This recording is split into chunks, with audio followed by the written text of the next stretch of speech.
Hello नमस्कार दोस्तों, मेरा नाम मान सिंह और हमारे यूट्यूब चैनल पर आपका स्वागत है।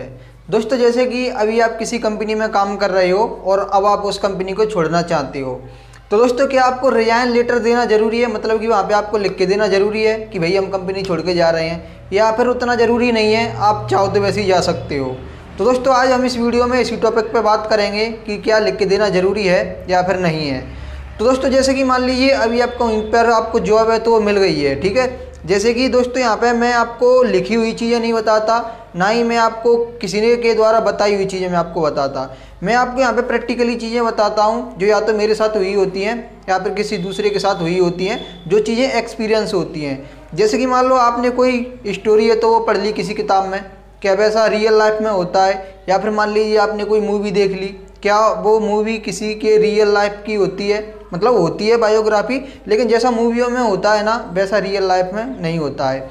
इसी तरीके से जैसे कि इंटरनेट पे भी बहुत सारी जानकारी आपको मिल जाएगी कि जब आप कंपनी में को छोड़ना चाहो तो रिजाइन देना ज़रूरी है, आपकी कंपनी में छवि खराब नहीं होगी, ये नहीं होगा। वहाँ पे आपको ढेर सारे टॉपिक हैं तो वो मिल जाएंगे। अभी मैंने भी थोड़ा सा रिसर्च किया था तो वहाँ पर बहुत सारी जानकारी है तो वो लिखी हुई है कि आपको रिजाइन देना ज़रूरी है, कंपनी में वैल्यू क्रिएट करना ज़रूरी है, एक अच्छा रिजाइन लिखें, उसमें स्पष्ट तरीके से बताएं, काफ़ी सारी फलाना ढमका। मैंने वो चीज़ें पढ़ी नहीं, मैंने वहीं पे छोड़ दी। मैंने कहा चलो आओ ठीक है, ये चीज़ें सही है, ठीक है। अब दोस्तों मैं आपको बता दूं कि उन चीज़ों को लिखता कौन है।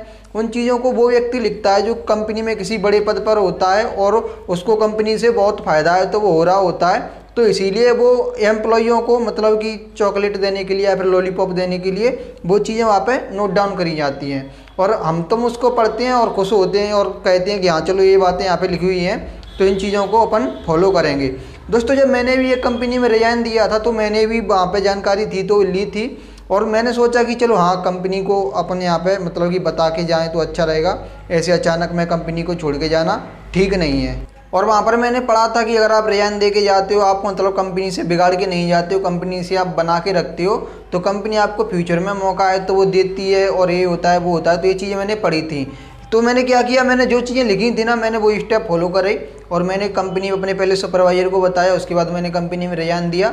बाकी की जो चीज़ें थी जैसे कि ड्रेस वगैरह तो वो सारी की सारी मैंने कंपनी को ही लौटा दी, मैंने कंपनी को जमा कर दी। जूते वगैरह जो भी होती हैं, जो चीज़ें कंपनी मांगती है तो वो चीज़ें मैंने लौटा दी। अगर अपन भाग के आते हैं ना तो 1000-2000 की चीज़ें तो अपने साथ वैसे ही आ जाती हैं, ठीक है। ड्रेस वगैरह ये वो चीज़ें उल्टी सीधी चीज़ें काफ़ी सारी आ जाती हैं। तो दोस्तों मैंने नहीं सोचा कि ये मैं इन चीज़ों को लेके जाऊँ, मैंने कहा कि चलो कंपनी से अच्छे तरीके से यहाँ पे जाओ, मतलब कंपनी से बना के चलो। तो दोस्तों मैंने क्या किया, उस कंपनी को रिजाइन दे के फिर मैंने छोड़ दिया। और दोस्तों फिर मैं जहाँ पे मैं दूसरी जगह काम करने के लिए गया तो मैंने वो भी काम नहीं किया। तो दोस्तों जब मैं दूसरी जगह काम करने के लिए जा रहा था ना तो उस टाइम पे कंपनी ने मेरे बारे में थोड़ा सा भी नहीं सोचा कि चलो ये बंदा छुट्टी लेके और वहाँ पर जाना चाहता है, इसके फ्यूचर का सवाल है तो चलो हम इसको छुट्टी दे दें। कंपनी ने छुट्टी नहीं दी, तब भी मैंने कंपनी के बारे में अच्छा ही सोचा, और फिर भी मैंने वहाँ पर रिजाइन दे के और उस अपने सुपरवाइजर को बता के अच्छे तरीके से, जिससे कि वो अपनी व्यवस्था है तो वो कर लें, तो इस तरीके से मैं बता के तब मैंने कंपनी को छोड़ा। लेकिन दोस्तों फिर मैंने वहाँ पे दूसरी जगह पे मैं गया तो वहाँ पर मुझे वो जॉब है तो वो अच्छी नहीं लगी, तो फिर मैंने क्या किया कि मैंने वो वाली जॉब ही नहीं की। फिर मैंने सोचा कि चलो अब उसी कंपनी में ट्राई करते हैं। तो दोस्तों जब मैं दूसरी जगह पे काम करने के लिए गया और मैंने उस जगह को ज्वाइन है तो मैंने नहीं किया, तब जाकर मुझे एनालिसिस हुआ कि मुझे वहाँ पर रिजाइन है तो वो नहीं करना चाहिए था। अगर दोस्तों मैं वहाँ पर रिजाइन नहीं करता तो मैं लौट के जाके फिर मैं वहाँ पर जाके ज्वाइन कर लेता।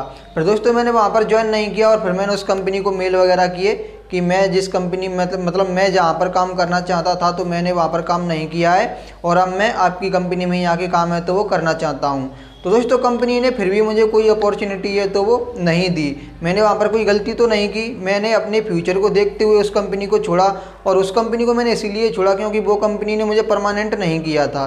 और एक तो आप परमानेंट भी नहीं कर रहे, ठीक है, दूसरा आप छुट्टी भी नहीं दे रहे, ठीक है, तो फिर भैया हमें तो रिजाइन देना ही पड़ेगा।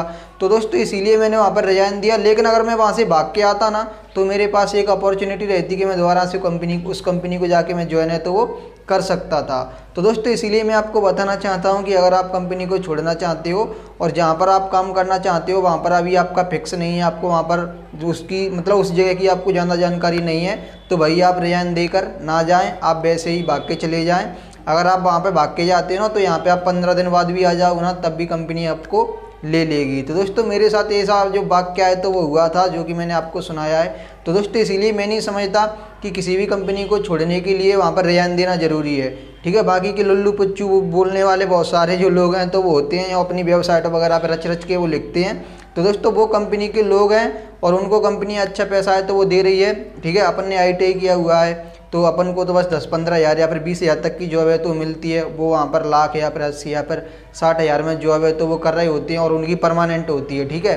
तो इसीलिए वो कंपनियों के बारे में अच्छा बोलते हैं। अभी मान लो कि अपन को भी परमानेंट दे दे, ठीक है, तो और अच्छी सैलरी मिले तो अपन भी उस कंपनी के बारे में अच्छा बोलेंगे। लेकिन कंपनी अपन को 7 महीने के लिए ले रही है, एक साल के लिए ले रही है, ठीक है, उसमें भी वो मतलब कि रिजाइन वगैरह के 100 झंझट, ठीक है। तो अपन दूसरी जगह पे काम करने के लिए जाते हैं तो वहाँ पे भी प्रॉब्लम अपन को हो सकती है। तो दोस्तों इसीलिए रिजाइन देना इतना ज़्यादा कोई ज़रूरी नहीं है। अगर आपका दूसरी जगह पे जाके फिक्स है और आप चाहते हो कि मुझे इस कंपनी में कभी आना ही नहीं है तो आप रिजाइन है तो वो कर सकते हो, अदरवाइज़ नहीं।